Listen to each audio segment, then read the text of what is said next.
বাড়িতে যদি সুজি থাকে তাহলে এরকম একটা মুচমুচে খাস্তা স্ন্যাক্স রেসিপি আপনারা কিন্তু বাড়িতেই বানিয়ে নিতে পারবেন। এতে কিন্তু খুব বেশি উপকরণ লাগে না, আর এটা কিন্তু বিকেলে চায়ের সাথে অসাধারণ লাগে।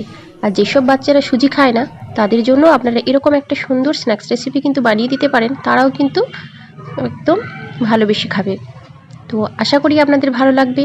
তাহলে চলুন রেসিপিটা শুরু করি। আর যেসব বন্ধুরা আমার চ্যানেলে নতুন এসেছেন অবশ্যই সাবস্ক্রাইব করে পাশে থাকবেন, যাতে আমার নতুন নতুন ভিডিওগুলি সবার প্রথমে আপনাদের কাছে পৌঁছে যায়। তাহলে চলুন শুরু করা যাক।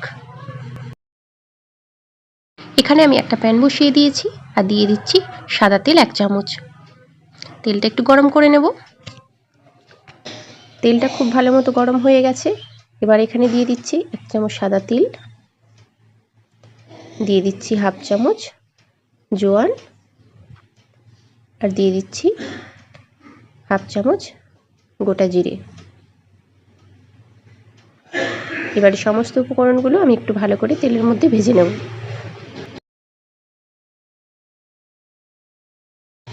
এগুলো কিন্তু আমার খুব ভালো মতো ভাজা হয়ে গেছে। এবার যে বাটিতে আমি সুজি নেব সেই বাটির দু বাটি দিয়ে দিচ্ছি জল।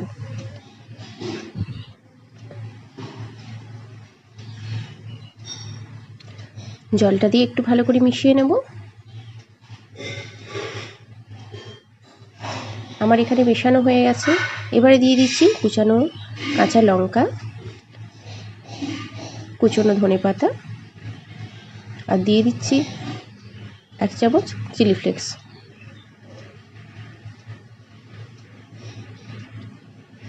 এবারে সমস্ত উপকরণগুলো একটু ভালো করে মিশিয়ে নেব।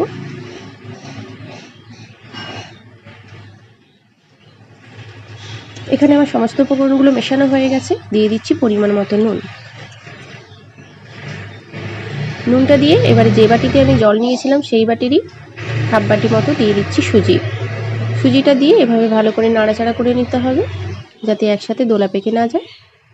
দেখুন আমি অল্প অল্প দিয়ে পুরো সুজিটা দিয়ে দিলাম। এবারে ভালো করে নাড়াচাড়া করে কুক করে নেব। সুজিটা অল্পতেই জল টেনে নেয়, তাই এভাবে কিছুক্ষণ নাড়াচাড়া করলে দেখুন এরকম ঠিক হয়ে যাবে। তো একটু ভালো করে কুক করে নিতে হবে।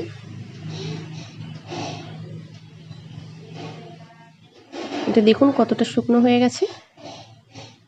আর একটু নাড়াচাড়া করে নেব। এটা এই অবস্থাতেই দিয়ে দেবো সেদ্ধ করা আলু। আলুটা আমি আগে থেকেই সেদ্ধ করে রেখেছিলাম। এবারে হাতের সাহায্যে একটু প্রেস করে নিয়েছি ভালো করে। এবারে দেখুন আমি একসঙ্গে সুজির মধ্যে মিশিয়ে দিচ্ছি। ভালো করে মিশিয়ে নেব। এবারে এখানে দিয়ে দিচ্ছি একটু গরম মশলার গুঁড়ো। গরম মশলাটা আমি আগে থেকেই ভেজে গুঁড়ো করে রেখেছিলাম। গরম মশলার মধ্যে আছে গোলমরিচ, দারুচিনি আর লবঙ্গ। শুকনো খোলায় ভেজে আমি গুঁড়ো করে নিয়েছিলাম। এবারে সমস্ত উপকরণগুলো খুব ভালো করে মিশিয়ে নিচ্ছি। এটা কিন্তু বানাতে খুব বেশি সময় লাগে না, খুব তাড়াতাড়ি কিন্তু ইজিলি বানিয়ে ফেলতে পারবেন। এটা কিন্তু আমার খুব ভালো করে কুক হয়ে গেছে। এবারে আমি নামিয়ে নেব। তার জন্য এখানে আমি একটা পাত্র নিয়েছি, তার মধ্যে দিয়ে দিচ্ছি সাদা তেল। ভালো করে সাদা তেলটা মাখিয়ে নেব পুরো। আমি ভালো করে পুরো তেলটা মাখিয়ে নিচ্ছি। এবারে সুজির পেস্টটা আমি এর মধ্যে রেখে দেব।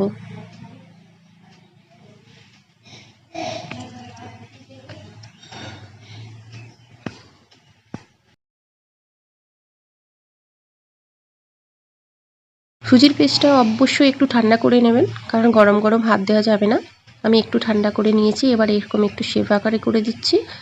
আমি একটু চৌকোভাবে কেটে নেব, তারপরে ত্রিকোণভাবে কেটে নেব। তো আপনারা যেরকম ইচ্ছে সেরকম শেপ দিতে পারেন।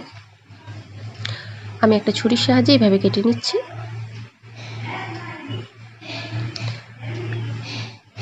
এখানে আমি সমস্ত সুজি কেটে নিয়েছি। এবার যে দেখুন এরকমভাবে এবার তেলটা গরম করে আমি ভেজে নিচ্ছি।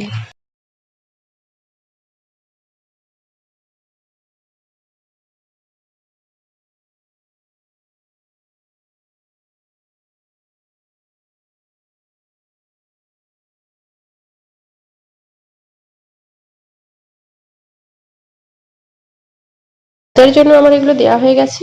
এবার দেখুন একটা সাইড ভাজা হয়ে গেছে, আমি উল্টে দিচ্ছি। সমস্তগুলো এভাবে তেলের মধ্যে আমি একটু মুচমুচে করে ভেজে নেব।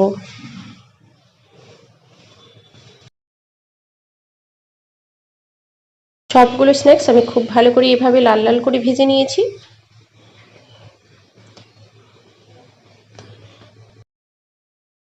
এবার আমি একটু প্লেটের মধ্যে এভাবে সাজিয়ে নিয়েছি। এই যে দেখুন এটা কতটা মুচমুচে হয়েছে, দেখেছেন তো? আপনারাও এরকম একটা সুন্দর স্ন্যাক্স রেসিপি বাড়িতে খুব সহজে বানিয়ে নিতে পারবেন। আর আমার রেসিপিটা আপনাদের কেমন লাগলো অবশ্যই কমেন্ট করে জানাবেন। এটার টেস্ট কিন্তু অসাধারণ, খেতে কিন্তু খুবই সুস্বাদু হয়। অবশ্যই বাড়িতে বানিয়ে দেখবেন। যদি ভালো লাগে তাহলে একটা লাইক করে বন্ধুদের সাথে শেয়ার করে দেবেন। আর অবশ্যই সাবস্ক্রাইব করে পাশে থাকবেন। সবাই ভালো থাকবেন, সুস্থ থাকবেন। নমস্কার। আবারও একটা নতুন রেসিপি নিয়ে আপনাদের কাছে উপস্থিত হব।